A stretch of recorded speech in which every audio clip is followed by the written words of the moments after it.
Hi everybody and welcome. My name's Alison, the online piano and the online violin tutor.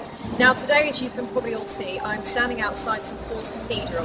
Now St Paul's Cathedral is arguably London's most beautiful building by the country's greatest ever architect, Christopher Wren. Every tourist should definitely make sure they visit the famous Whispering Gallery, as well as having a look around St Paul's Cathedral itself. Now today, I thought it was rather apt that I would talk about modes in front of St Paul's Cathedral. So I just want to point out that this is basically a kind of whistle-stop tour of modes.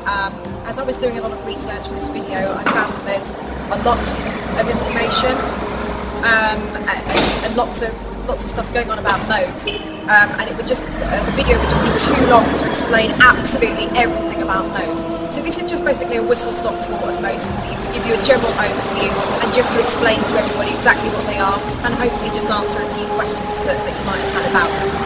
So basically, modes are ancient scales, and they all have Greek names. So starting from C, D, E, F, G, A, and B. The mode starting on E is called Ionian, D is Dorian, E is Phrygian, F is Lydian, G is Mixolydian, A is Aeolian, and B is Locrian. So the Ionian mode provided the pattern for the major scale, and the Aeolian mode provided the pattern for the minor scale. Now, Eastern music, some Western, some folk music are all based on these ancient scales that we call modes. The modes use mainly white notes, and there are 7 different modes. Now, modes are called modes basically because they are the same scale but in different modes.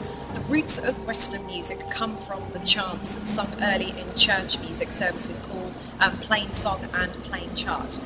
So each mode is said to exist in 2 forms, in its authentic form and in its plagal form. Now a plagal is always going to be a perfect fourth below or a perfect fifth above the authentic. So for example, for the authentic Dorian, which is D to D, the plagal is going to be A to A. So a perfect fourth below D is D, C, B, A, which is 4, and a perfect fifth above D, E, F, G, A. So that's where we get that from. Plagal modes were usually identified with the prefix hypo, so Hypo-Ionian, Hypo-Dorian, Hypo-Mixolydian, etc. and so on. Plain song books identified modes by their numbers, not their names, so authentic modes had odd numbers and the plagal had even numbers, etc. In the 5th century, 4 authentic modes were adopted, then 4 more were added, which were actually plagal, and then later 4 more, making 12 actually in total. In the authentic modes, the 5th, which is the dominant, was often used as a reciting note in plain song, and usually the first note was used as the cadence to close the passage.